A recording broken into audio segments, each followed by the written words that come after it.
Si Wang Yi, isang 18 taong gulang na estudyante mula sa Lanling Middle School, ay nakahiga sa kanyang mesa sa paaralan habang nag-aalala tungkol sa nalalapit na pagsusulit sa kolehiyo.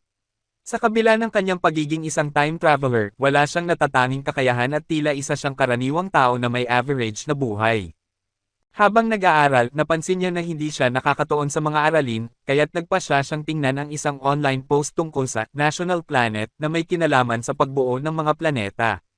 Ang bawat tao na umabot sa 18 taong gulang ay may pagkakataong gisingin ang kanilang sariling planeta, at ang mga matagumpay na Magi gising ay magiging Planet Master na makakakuha ng Creation Sandbox at Planet Energy. Sa paligid, nag-uusap ang kanyang mga kaklase tungkol sa mga tagumpay ng ibang estudyante sa paggising ng kanilang mga planeta.